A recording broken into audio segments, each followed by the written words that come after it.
There are 14 games on Wednesday. It's too many games, but we're going to talk about them. Let's go through everything we need to know. There have been a million injury updates coming through as well. Michael Bolton. Thanks, Josh. It's Michael Bolton here, and it's time for another episode of the Locked On Fantasy Basketball Podcast. Let's get to it. Let's get to it, indeed. You are Locked On Fantasy, your daily NBA fantasy podcast. Part of the Locked On Podcast Network, your team every day. Hello and welcome to the Locked On Fantasy Basketball Podcast, brought to you by Basketball Monster. My name is Josh Lloyd, and I'm starting a campaign right here, right now, to bring back to prominence the Dewey Decimal System. I'm also the lead fantasy analyst at basketballmonster.com, and you can find me on Blue Sky at joshloyd.bsky.social, on Twitter at redrock_bball, on TikTok at redrock_bball, and on Instagram at Locked On Fantasy Basketball. Today's episode is brought to you by Robinhood. Robinhood Gold provides the privileges of a high net worth for any net worth. The generous benefits are now available for only $5 a month. The new gold standard is here with Robinhood Gold. Sign up at robinhood.com/gold. Also, don't forget lockedondaily.com and go and check out your favorite team's newsletter, gathering all the information around the internet to provide it to you every 5 days a week in your inbox. That's how newsletters work. Double bang this one as well and thumb it up and comment and subscribe as we head towards 90K and we get to really doing that thing we need to do with Canada, annexing them out of being the US's 51st state. There are a lot of games, like I said, 14 of them on Wednesday. It's going to be hard to be streaming on this day, like basically impossible unless you've just got a million injuries and open opportunities that have opened up. But we're going to talk about what we need to talk about in these games and give you updates on things that we need to talk about. We got the first game up here is actually Portland and Indiana. Schedule-wise, both teams are Wednesday, Friday, Sunday. 3 for Portland next week, 4 for Indiana.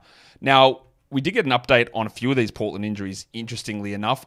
What's his name? Old mate Matisse Thybulle out for another 3 to 6 weeks. He was recovering from knee surgery, and now he's dealing with an ankle sprain, and we're talking multiple weeks here for Thybulle, 3 to 6 weeks allegedly. All right. The one that I was talking about yesterday that I couldn't give you the complete details on was Donovan Clingan and his knee injury. And my original information was that he was going to be about a week, and then I got secondary information saying they're a bit worried here about the imaging and something else might be going on, and it was. A grade 2 MCL sprain. So I was very adamant about grabbing Robert Williams. Obviously, Robert Williams then suffered a concussion. We'll talk about that in a sec. But a grade 2 MCL sprain for Donovan Clingan. Now, the report from the Blazers says reevaluated in 2 weeks. Okay? There is zero chance Donovan Clingan is back in 2 weeks. It's just, it's an MCL sprain. If it's a grade 1, you're lucky to be back in 2 weeks. This is a 7'2" man that weighs 1 million pounds. He doesn't, but he's huge. And you got to push him back on a lost season with a MCL, which is probably, it's 4 weeks absolute minimum. Probably 6, maybe 8, maybe. I don't know exactly. Maybe it's not 8. Look, I'd say 4 to 6 is reasonable. But it's a reevaluation in 2. There is almost no shot. I will put it at 0.01% chance that Clingan is back in 2 weeks. And this is the fear that we had yesterday. I didn't know exactly what the injury was, and neither did the people that I was talking to. But they went, there are fears that this is significant enough that it's not just a 1-2 game absence. So he's out for weeks. Yes. DeAndre Ayton is returning soon. He's upgraded to questionable. I got some information on that injury as well, and yeah, it's a frustrating one. It's been reported, I think, pretty poorly, the way that it makes it sound like it's nothing going on, but it's basically, it's swelling and a big, deep bone bruise in his finger that stops him being able to, use that hand or grab a ball or anything. So, I don't know what he'd be doing out there because he couldn't shoot, he couldn't do rebounding, he couldn't do anything. So, that was the problem there. And then Rob Williams is in the concussion protocol, so that's probably going to be a couple of game absence, and I don't know. Nobody knows with a concussion how long it's going to be. I would be holding Robert Williams because he is going to have a 22, 23-minute a night role at least with Ayton out, and this does help Ayton, the Clingan injury as well. So that's all that. We also got Jeremy Grant, who hurt his knee last game, downgraded to doubtful, so I would expect a couple of games here for Jeremy. Scoot Henderson is questionable officially, and Chris Murray is questionable too. So we've got all those updates. For the Pacers, it's Nembhard, it's Neesmith, it's Shepherd, they're all out. The dildo Johnny Furphy is officially questionable as well. So there's a lot happening there. So what are we looking at? Anthony Simons is really struggling with the Blazers. I want to see how it goes with him and Sharp, and then if Scoot plays. The other guy, by the way, to benefit here immensely with these absences of Rob, maybe Aiden, and definitely Clingan, is Denny Avdia. So Denny Avdia gets a real boost, plays some small ball center. You'll get some Jabari Walker in there to stream in for deeper leagues too, but that's more short term. Robert Williams is the longer term guy there. Simons has been struggling, doing nothing. So I want to see improvements there. And then for the Pacers, we featured him on the buy low, sell high earlier today. Miles Turner, just things aren't going right. The minutes are down, the usage is down. He can't hit free throws anymore either, so we'll see whether that's able to correct itself. Toumani Camara is still the best stream guy in Portland. Obviously, we could look at Jabari Walker there and Denny Avdia if they're available. And then TJ McConnell still strikes me as a very good Pacers stream option. But that was just a lot of updates that all smashed through on Portland sort of all at once. Also got an update on the next one. I didn't think we'd be seeing Norman Powell play, but maybe we are. Norm has been upgraded to questionable for the Clippers. Schedule-wise, it's Wednesday, Friday, Sunday for the Clippers into 3 games in Week 7. And the Wizards go Wednesday, Saturday, with 4 games in Week 7. The Wizards are also playing on Tuesday as well, so back-to-back for them. Kawhi's out, of course. I had Norm Powell as probably doubtful, but he is questionable now, so he might return.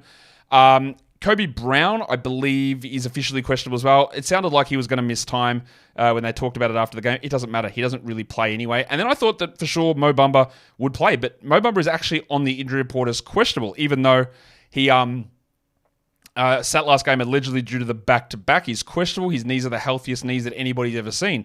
I don't know what could possibly have happened. That's wild to me that he'd be questionable there. So yeah, I don't really know what's actually going on there. Jordan Poole is out on Tuesday. I'll put him as questionable for Wednesday. On the Clippers, Derek Jones has been sort of hovering around the 12-team value mark. Can he keep doing that? That's what we want to watch. With Norman Powell back, it probably impacts him a little bit, and Chris Dunn and Amir Coffey and these sort of players, but that's something that we watch. Chris Dunn is streamable for those steals in category leagues and points leagues, probably not. You go more to Derek Jones or Coffey. And then Malcolm Brogdon, I expect, will play the back-to-back. I don't know why, but I expect that he will. And he is a stream guy there for the old Washington Wizards. The next game we take a look at is the Chicago Bulls and the Orlando Magic.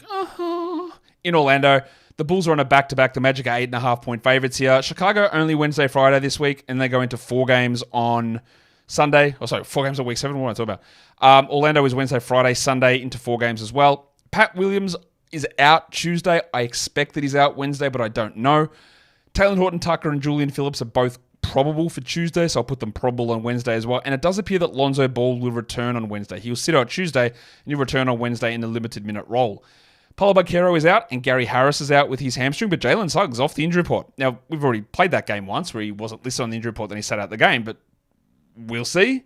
And Wendell Carter Jr. also off the injury report. He's been questionable for 5 straight games, so it looks like he and Suggs are both coming back. So what do we want to watch on the Magic? Well, I want to see what they do with Mr. Black, who I thought had an opportunity to play a little bit more if Suggs and Harris were going to be out, but Suggs is going to be back. How much does he play in the Harris role, or does they give more there to Jet Howard? Is Black a must-roster player? No, he's not. So we'll see where he sort of fits there as in that role. Is it still 22 minutes? Does he do anything with Harris gone? I don't know. I think Dosunmu is probably still a stream guy for the Bulls. I expect that Pat Williams is out, and Dosunmu has been very up and down, clearly. But when the opportunity's there, you at least take that crack. And then I actually think John Isaac's probably a 12-team ad. He's getting 22 minutes-ish a night, and that's enough. He's getting defensive stats. He is playing back-to-backs as well. He's shooting a million threes, which is really interesting. I think he's someone that you grab, which I didn't know we'd actually be doing that with John Isaac, but there we are. We're going to come back and talk about the rest of the games from the day before Thanksgiving Eve, as some would call it.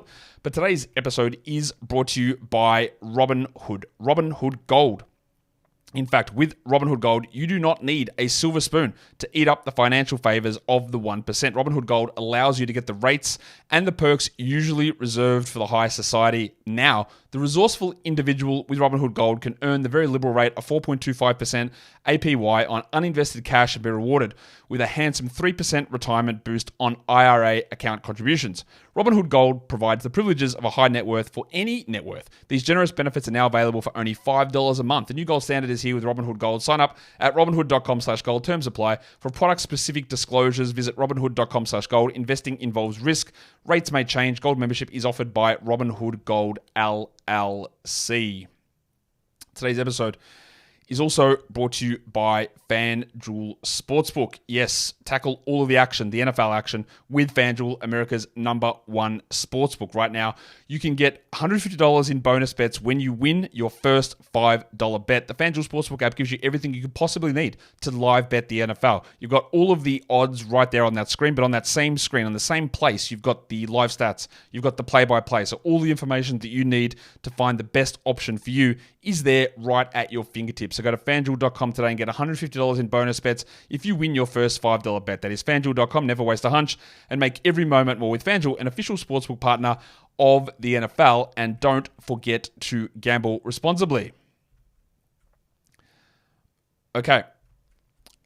Let's get in and get through the next batch of these games on Wednesday. The next one is the Miami Heat and the Charlotte Hornets. This is a back-to-back for, for Miami. The Heat is 4.5-point favorites here. The Miami is a Wednesday, Friday, Sunday team into 4 the next week, and Charlotte is Wednesday, Friday, Saturday into 4.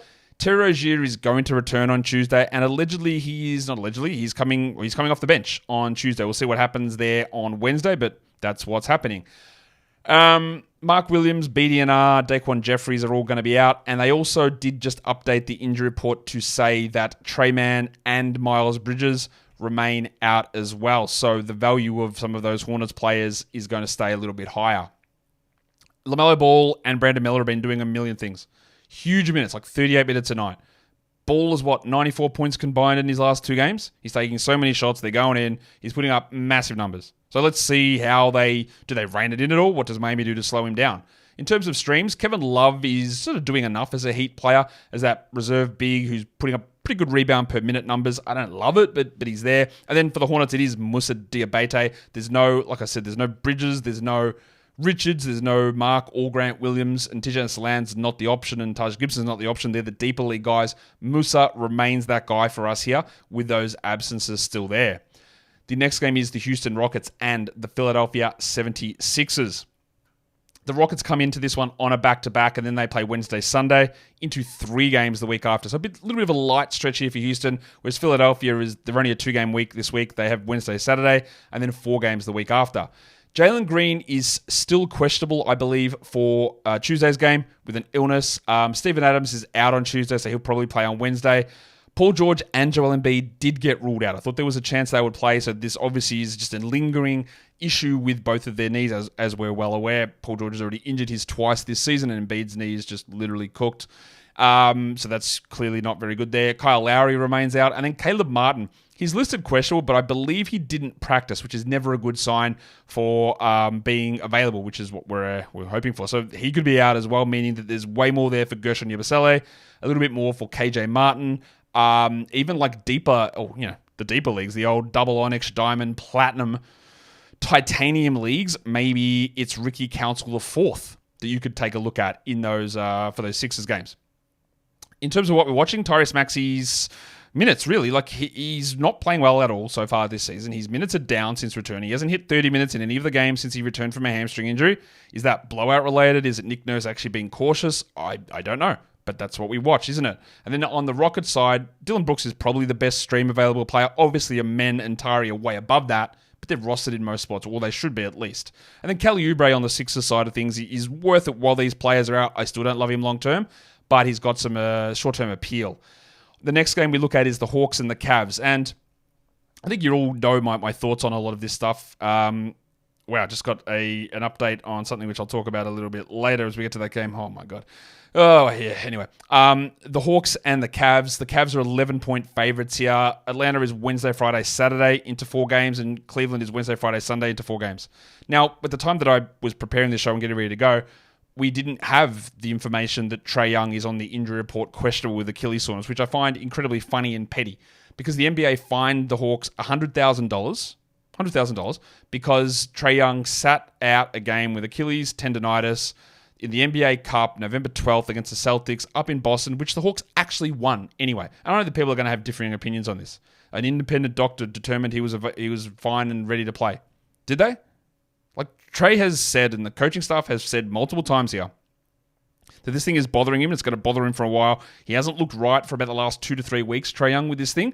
I don't know how they determined this. I don't know how this independent physician determined, yeah, he's fine and ready to play. How did they do that? Also, I know people are going to say, well, yeah, you want your stars to play and not skipping out on these games. That's all cool. So what do we think the Hawks were doing in this scenario? Like, what was their plan? If Trae wasn't actually injured, why did he not play? Why did the Hawks decide not to play him? Because was it to tank? Because they won the game. So, like, that didn't happen. Could it be that, like, he was sore and it wasn't right and they wanted to make sure nothing actually went wrong, and your sore Achilles can lead to torn Achilles very quickly? So what? I don't get it. This wasn't even in Atlanta. So, like, how many Boston Celtics fans are like, man, I'm not going. Trae's not playing. That's so bad. That's so annoying. Oh, God, I can't. I don't understand. I think it's an incredibly dangerous precedent for the NBA to set, that you're going to tell the team how to manage a player who, again, is still, like, battling through this all the way through here, and he has not been right since then. And I understand they put him today on the injury report as clearly pettiness. Clearly. All right? I don't think there's any debate about that. But the idea that the league would come in and fine you for saying, no, you've got to play through this stuff. And we've got, I don't know how many, like, examples of players playing through injury leading to significant longer-term problems. It's actually insane to me that would be something that they would do. It is insane. Why? I don't get it. But I also have a different mentality. If I'm a Boston fan, I'm like, yes, Trae's not playing. Like, this is great. Like, we're gonna have a real chance to cook them. Now, obviously, they lost, but I don't know. I want to watch the game, or I want to watch my team, not like an individual specific player. But that is a different mentality. I get it, but nothing really seems to add up with this one to me at all. It's a very, very dangerous road, I believe.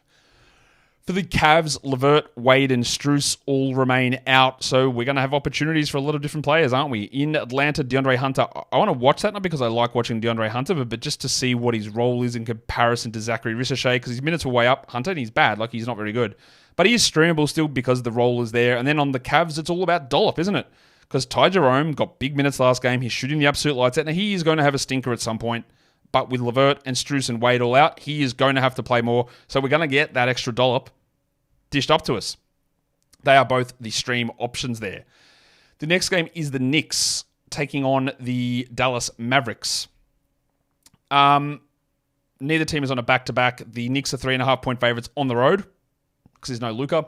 The Knicks are Wednesday, Friday, Sunday into 3 in Week 7, while the Mavs have Wednesday and then a weekend back-to-back into 3 games in Week 7.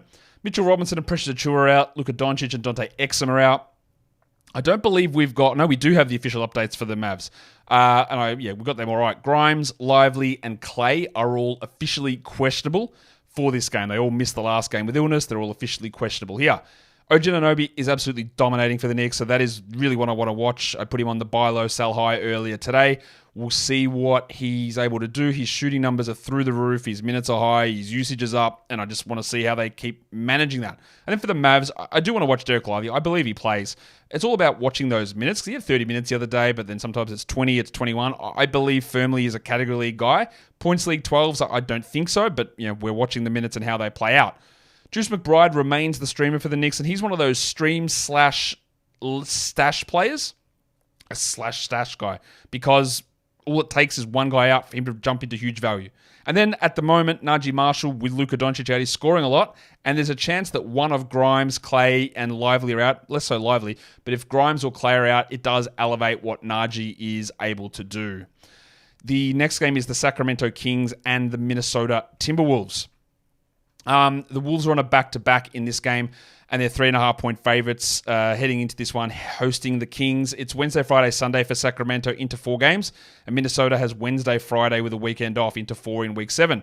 Devin Carter remains out, and Trey Lyles I put as doubtful, but now the official update has just come through saying, another one just happened there. So Trey Lyles out for 3 to 4 weeks with a calf strain. DeMar DeRozan has also just been ruled out with a back issue again, so he is out in this game. And the Kings are going to be signing Jay Crowder. No, we don't add Jay Crowder anywhere, but with Lyles out for a long period of time, Crowder is going to be getting the backup minutes, I'm guessing, behind Keegan Murray as soon as he's ready and up to scratch. In terms of stream, guys, Malik Monk is someone that I'd be looking to roster. Kevin Huerter is not there, and he's there, but he's bad. And Keon Ellis is starting. I think there's value here in Monk. And Nickeil Alexander-Walker is probably the Wolves guy because we just don't know what's going to happen with a couple of things. Mike Conley and Joe Ingles are both questionable. Ingles doesn't really matter, but Conley is questionable on Tuesday, coming back from the toe injury. I don't think he plays both of them, so just keep an eye to see whether Mike plays on Tuesday, because if he does, it would seem pretty unlikely that he's ready to go and available on Wednesday. We'll come back, talk about the rest of the games in a sec, but today's episode is brought to you by Built.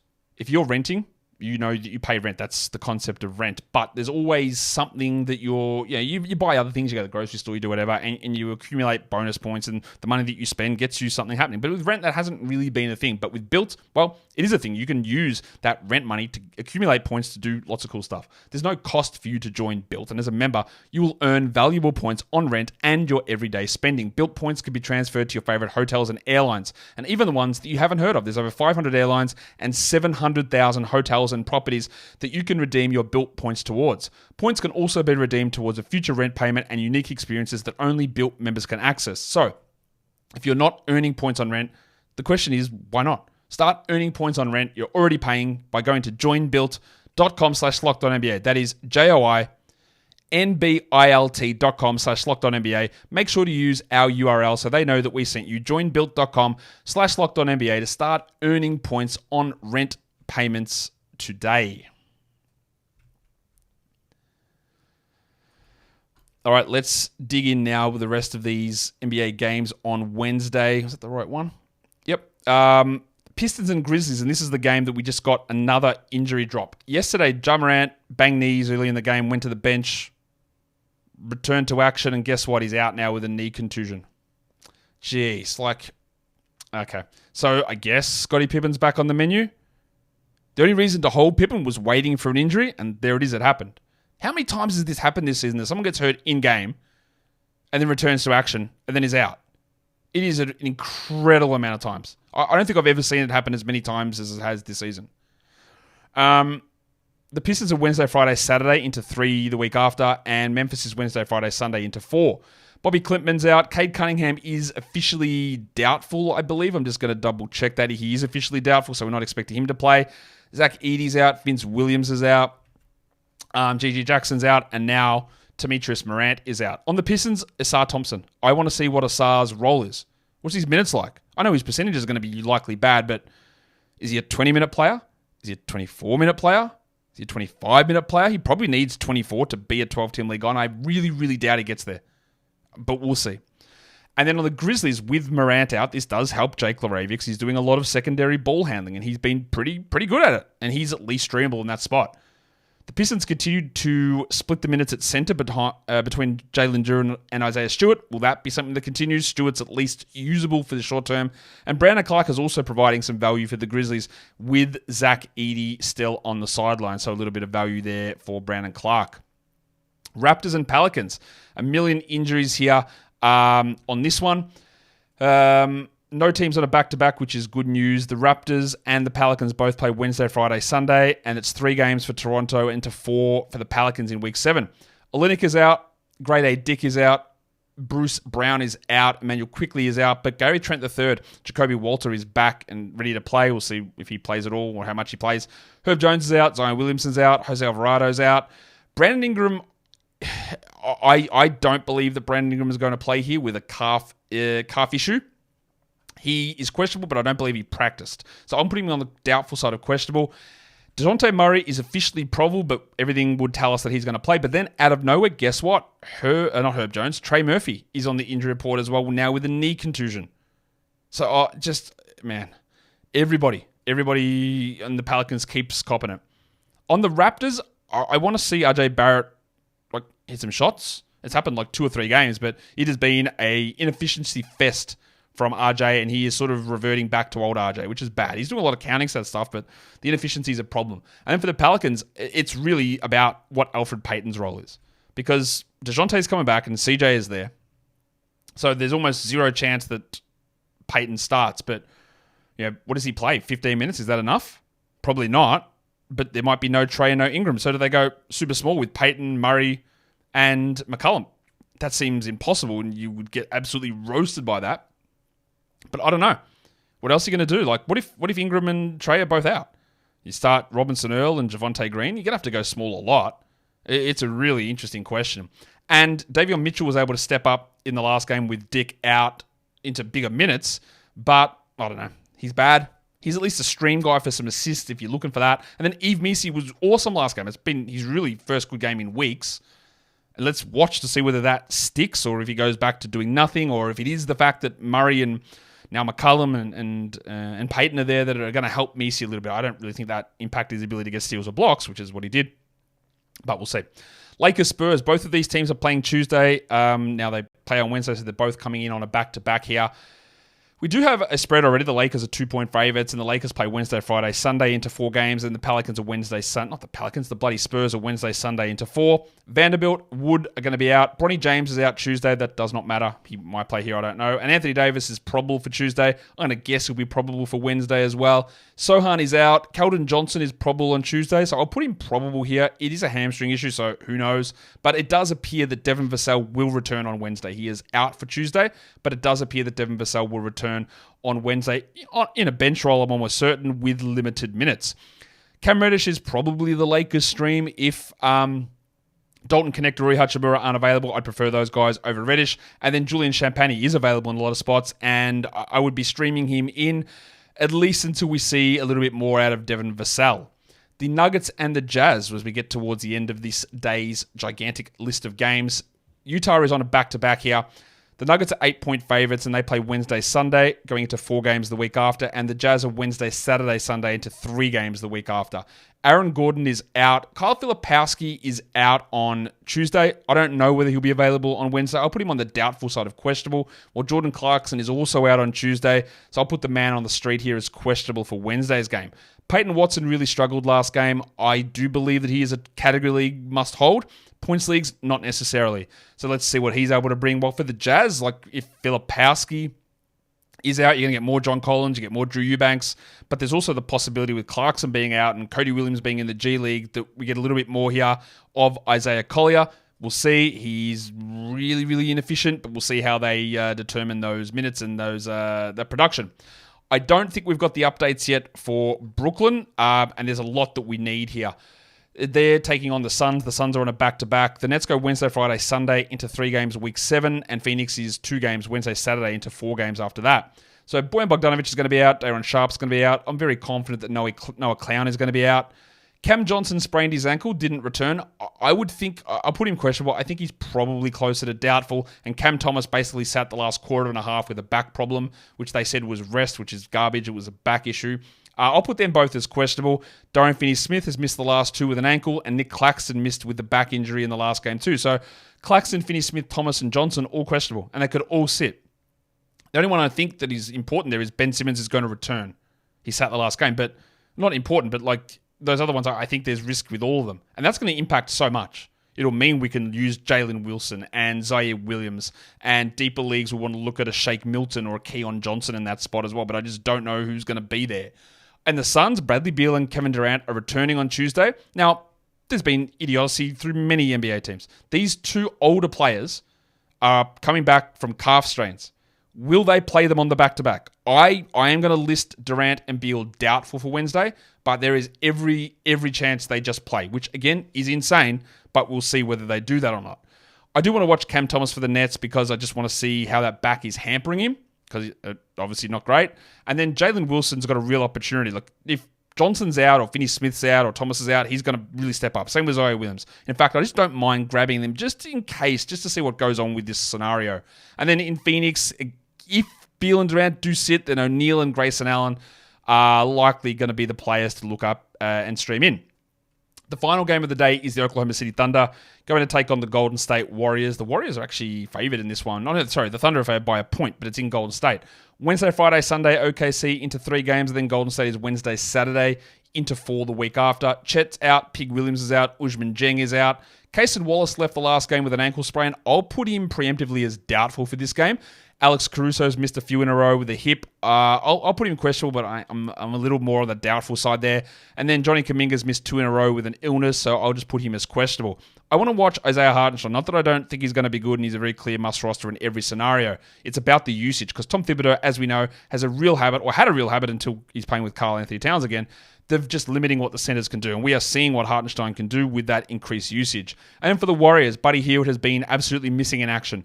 Does anything change? Do the minutes go up? Do the shots go up? I don't think he's a must-roster player at all, and let's see what happens. The stream guys are very hit or miss here. It could be Lou Dort, looking at Isaiah Joe maybe. For the Thunder, deeper leagues will look at AJ Mitchell. And then Lindy Waters has multiple threes in 5 of his last 6 games. He's getting some defensive stats, and he's playing good minutes. Will Kuminga impact that? Is there a chance he plays 17 minutes and Moody plays more? Yeah, all the time. But Waters is at least in that mix because he has been putting up somewhat consistent production. Somewhat. Let's take a look at just a couple of little schedule things that we can pay attention to. Now, there's no games on Thursday, obviously, and then Friday's 10 games, so you're not going to do anything with a back-to-back stream or anything along those lines. But let's get a little bit chunky here, Wednesday through to Monday, including only the lower volume days. Who are players we can take a look at to get a bit of a short-term advantage? Yves Missi and Jaime Jaquez, 3 of the games that aren't on Wednesday or Thursday in those next days, so that's value. John Isaac's only got 2. And I don't know why I said 23-3 there for Brandon Clark, but yeah, Brandon Clark has only got 2 games as well, and I think that's worth it. And then you've got Jalen Wilson and Zaire Williams with the expectation that some of the Nets players are going to sit, and they've got 3 games across that 5-game day period. And I did remember to do it, so we're going to look at it now. It's the 5s and 2s. So from Wednesday through to Tuesday of next week, the Milwaukee Bucks are the only team that qualifies here. They have 2 games over that period. So it is a very lean period for the Milwaukee Bucks. So fringe guys, AJ Greens and Gary Trents and Andre Jacksons and maybe Bobby Portis. Maybe. We watch that. But also update on Chris Middleton. So it looks like he won't play whenever their next game is. It's on... Oh, no, he might come. They've got a game on Saturday. He might play on Saturday, Chris Middleton. It might be the return. He'll be very, very low minutes. He'll be ramped up incredibly slowly, but Middleton might be back. So if you're looking to add him, yeah, I would do it, and then we see where we go from there.